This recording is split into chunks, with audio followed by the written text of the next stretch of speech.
In the news tonight, squatters' homes demolished by the Central Housing and Planning Authority to make way for new road. And blame game for the frequent power outages have started. Housing CEO Sharon Greaves on Monday met with several persons whose structures were demolished during a recent exercise by the Central Housing and Planning Authority in Amelia's ward, Linden, where a road is expected to be constructed. During a meeting at the Region 10 Housing Office, Greaves made a commitment that housing will be provided for 2 families who the agency has confirmed were living there, while the others will be allocated lands. The demolition exercise on Friday in the community angered many, including Regional Chairman Darren Adams. Just yesterday, councillors, business people, and many other Lindeners came together in an effort of solidarity and support and rebuilt the home of a mother who was forced to spend Mother's Day without a roof over her head, simply because this PPP government decided that they have the force, guns, and equipment to force poor residents out of their homes by razing them to the ground with bulldozers. And yes, I said force and guns because the bulldozers were accompanied by members of the Guyana Police Force to enforce a letter from the Central Housing and Planning Authority demanding that the residents remove by May 12, 2022. Check your calendars to verify that today is indeed Tuesday, May 10th, 2022. Today is still not even close to the deadline. This notice gift to that mother and others. But bulldozers ripped apart her shelter and put her out in the rain between May 5th and May 6th of 2022. This is what the PPP is doing in Region 10. Opposition Member of Parliament Jeremy Figueroa, during an interview, said he was concerned that the demolition was being done at the time when the rainy season started. A lot of single parent women went into that community and chopped down trees, high bushes, and cleared the land and made it habitable, which resulted in over 900 plus Linden people, and some of those individuals are as far as from Essequibo, I'm told, are also occupying areas in that particular community.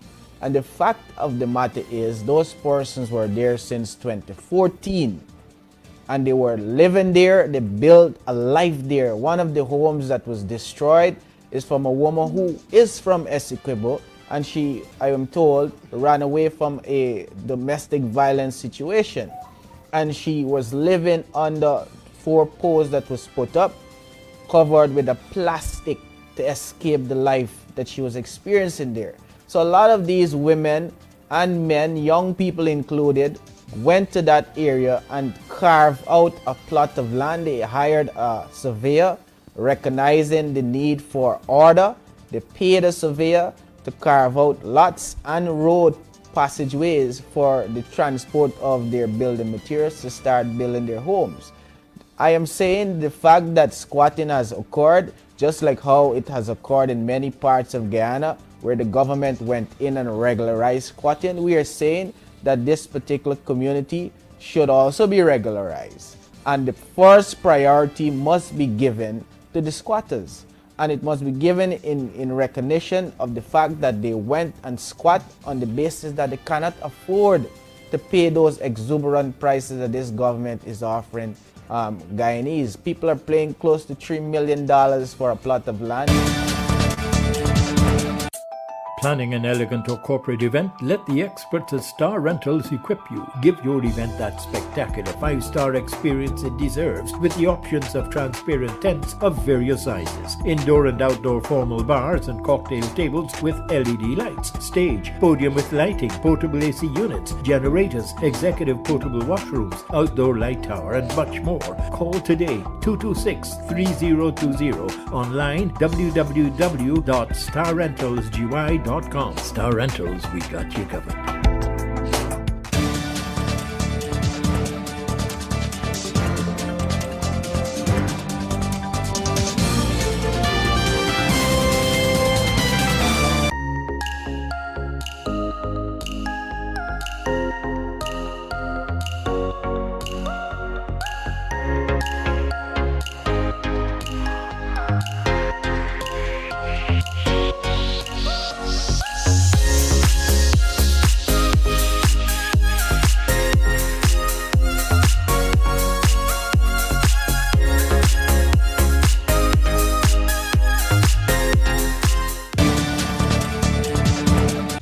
As the frequent power outages continue to disrupt the lives of Guyanese, Prime Minister Mark Phillips has assured that the PPP government is working to restore order at the mismanaged and bankrupt GPL.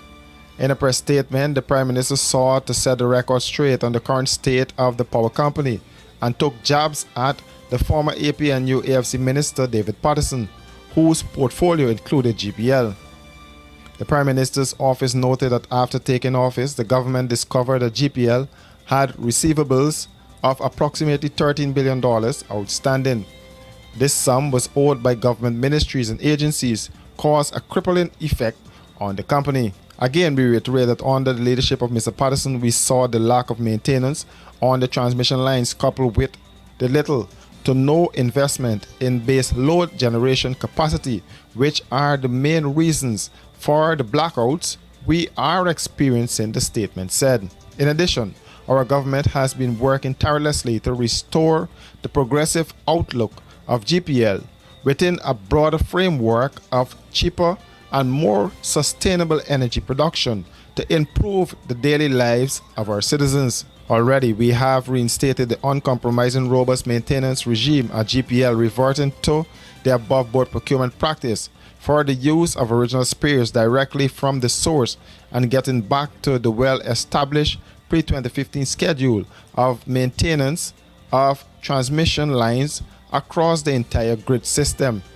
The Prime Minister's office noted that in the medium term, significant increases in generated power will be achieved in response to the demand, with the internal introduction of 9 additional sets and the request for proposals that can potentially see the external addition of 50 megawatts to be added to the grid. Meanwhile, the Prime Minister's office said that 165 megawatts will be generated through the groundbreaking Amila Falls Hydro project, which was foolishly scuttled by Patterson and others under the Granger administration, while 300 megawatts of power from the Wales Gas to Energy project will be a game changer for the country and its people. Washi. Hi people. Washing made so easy since I found Washi. Washing me use wash me clothes and I can say Washi soap powder wash clothes so nice. Washi soap powder leave your clothes color bright. Washi soap powder leave me clothes smelling nice, of course.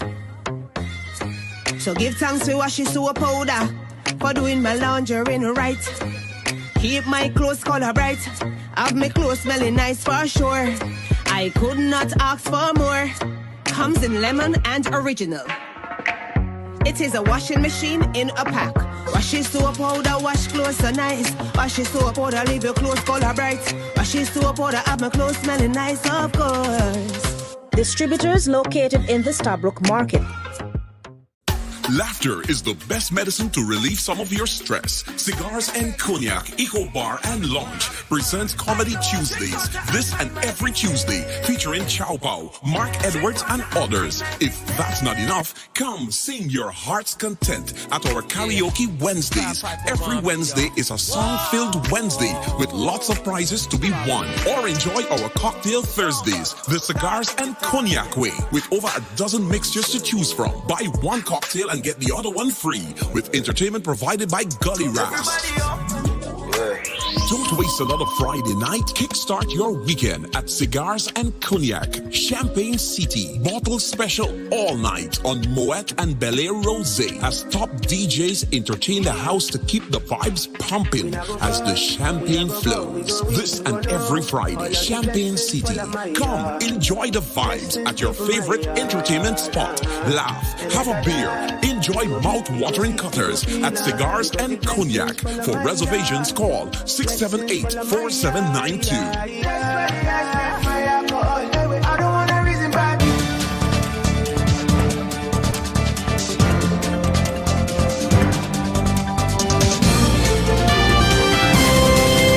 It was all joy, laughter and excitement as Buxton's oldest citizen celebrated her 110th birthday.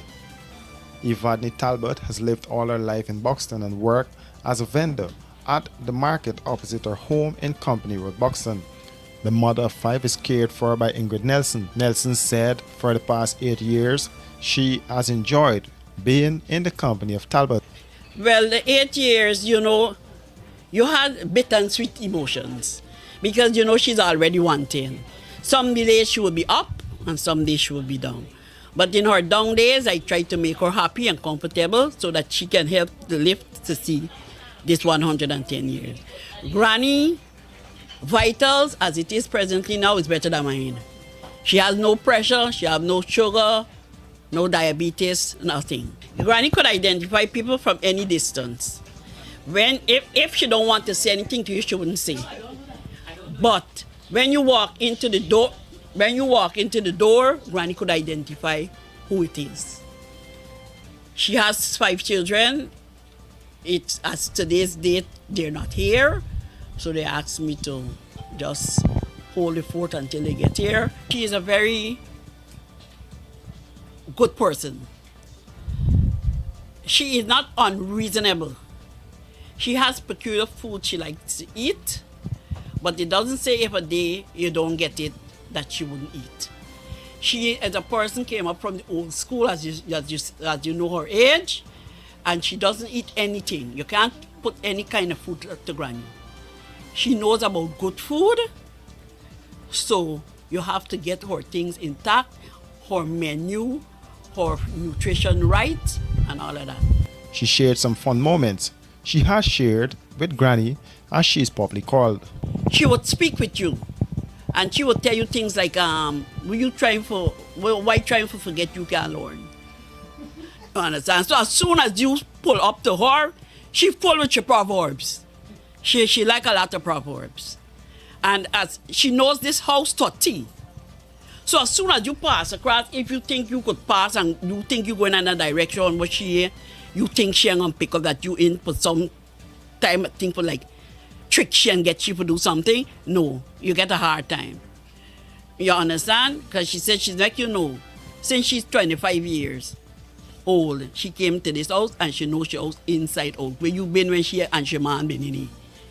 You understand? Dr. Keisha Nelson has been providing medical care for Talbot, and she spoke about the experience. Gave me a different perspective. It's easy working with persons on the middle of the spectrum, but when you have somebody over 60, much less 110, it's a whole different perspective because you have to be patient, you have to be tolerant, you have to be there for that person all over again as if it is a child. And so for me, it has definitely been a pleasure. She's very cooperative. I've never had any issues of her rejecting, don't want treatment or anything of the sort. In fact, I really did not have to be in overdrive with her because she was well taken care of. She ate properly, she did her exercises, and so I've never had issues with her blood pressure, her sugar, or anything of that sort. Happy birthday to you. Happy birthday to you.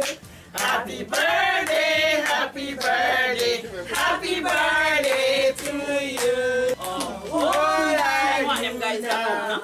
How old are you now? 110 years. She is 110 years. For these and other stories, do visit us at our website www.rdproductiongy.com.